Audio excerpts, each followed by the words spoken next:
Treasure Island by Robert Louis Stevenson. Chapter 9.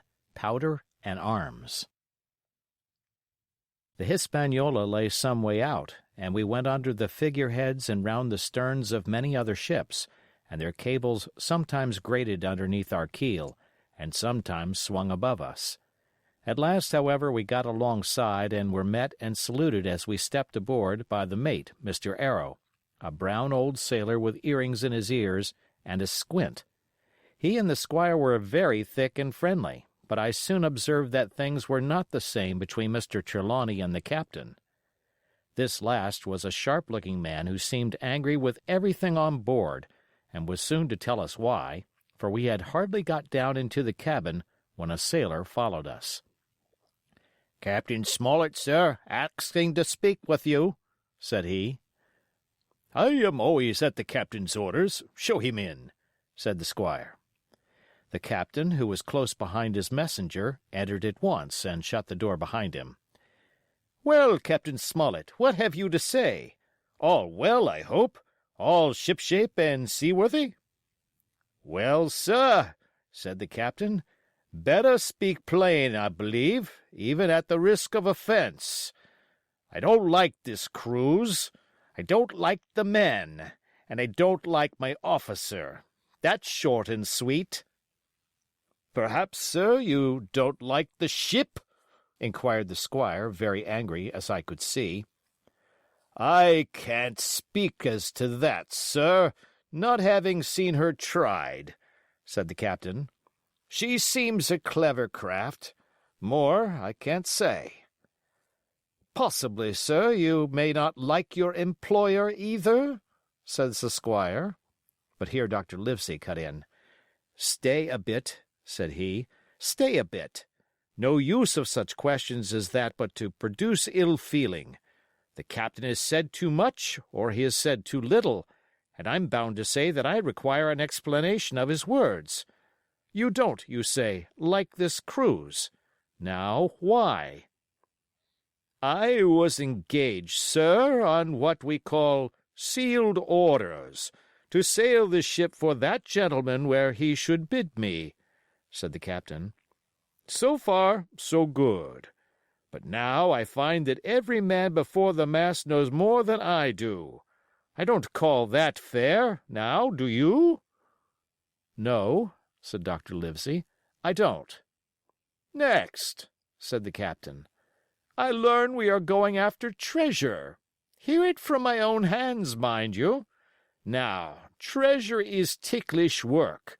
I don't like treasure voyages on any account, and I don't like them, above all, when they are secret, and when, begging your pardon, Mr. Trelawney, the secret has been told to the parrot." "Silver's parrot?" asked the squire. "It's a way of speaking," said the captain. "Blabbed, I mean. It's my belief neither of you gentlemen know what you are about, but I'll tell you my way of it. Life or death, and a close run." "That is all clear, and I dare say true enough," replied Dr. Livesey. "We take the risk, but we are not so ignorant as you believe us. Next, you say you don't like the crew. Are they not good seamen?" "I don't like them, sir," returned Captain Smollett, "and I think I should have had the choosing of my own hands, if you go to that." "Perhaps you should," replied the doctor. "My friend should, perhaps, have taken you along with him, but the slight, if there be one, was unintentional. And you don't like Mr. Arrow?" "I don't, sir. I believe he's a good seaman, but he's too free with the crew to be a good officer. A mate should keep himself to himself, shouldn't drink with the men before the mast." "Do you mean he drinks?" cried the squire.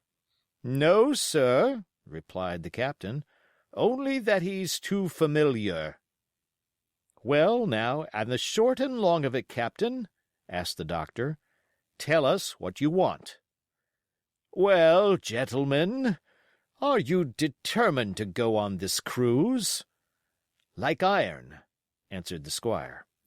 "Very good," said the captain. "Then, as you've heard me very patiently, saying things that I could not prove, hear me a few words more. They are putting the powder and the arms in the forehold. Now, you have a good place under the cabin. Why not put them there? First point. Then, you are bringing 4 of your own people with you, and they tell me some of them are to be berthed forward. Why not give them the berths here beside the cabin? Second point." "Any more?" asked Mr. Trelawney. "One more," said the captain. "There's been too much blabbing already." "Far too much," agreed the doctor.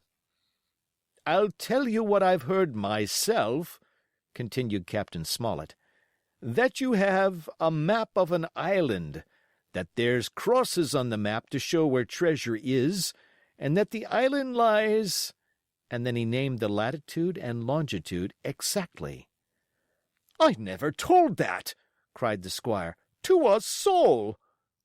"The hands know it, sir," returned the captain. "Livesey, that must have been you or Hawkins," cried the squire. "It doesn't much matter who it was," replied the doctor, and I could see that neither he nor the captain paid much regard to Mr. Trelawney's protestations. Neither did I, to be sure, he was so loose a talker. Yet in this case I believe he was really right, and that nobody had told the situation of the island. "Well, gentlemen," continued the captain, "I don't know who has this map, but I make it a point. It shall be kept secret even from me and Mr. Arrow. Otherwise, I would ask you to let me resign." "I see," said the doctor. "You wish us to keep this matter dark, and to make a garrison of the stern part of the ship, manned with my friend's own people, and provided with all the arms and powder on board. In other words, you fear a mutiny." "Sir," said Captain Smollett, "with no intention to take offense, I deny your right to put words into my mouth. No captain, sir, would be justified in going to sea at all, if he had ground enough to say that. As for Mr. Arrow, I believe him thoroughly honest. Some of the men are the same. All may be for what I know. But I am responsible for the ship's safety and the life of every man jack aboard of her. I see things going, as I think, not quite right. And I ask you to take certain precautions or let me resign my berth. And that's all." "Captain Smollett," began the doctor with a smile, "did ever you hear the fable of the mountain and the mouse? You'll excuse me, I dare say, but you remind me of that fable. When you came in here, I'll stake my wig, you meant more than this." "Doctor," said the captain, "you are smart. When I came in here, I meant to get discharged. I had no thought that Mr. Trelawney would hear a word." "No more I would," cried the squire. "Had Livesey not been here, I should have seen you to the deuce. As it is, I have heard you. I will do as you desire, but I think the worse of you." "That's as you please, sir," said the captain. "You'll find I do my duty." And with that he took his leave. "Trelawney," said the doctor, "contrary to all my notions, I believed you have managed to get 2 honest men on board with you, that man and John Silver." "Silver, if you like," cried the squire. "But as for that intolerable humbug, I declare I think his conduct unmanly, unsailorly, and downright un-English." "Well," says the doctor, "we shall see." When we came on deck, the men had begun already to take out the arms and powder, yo-hoing at their work, while the captain and Mr. Arrow stood by superintending. The new arrangement was quite to my liking. The whole schooner had been overhauled. 6 berths had been made astern out of what had been the after part of the main hold, and this set of cabins was only joined to the galley and forecastle by a sparred passage on the port side.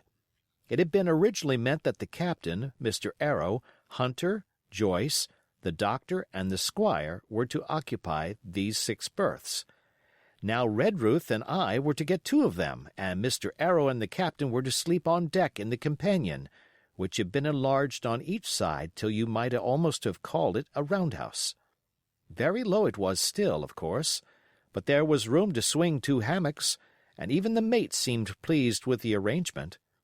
Even he, perhaps, had been doubtful as to the crew, but that is only guess, for, as you shall hear, we had not long the benefit of his opinion.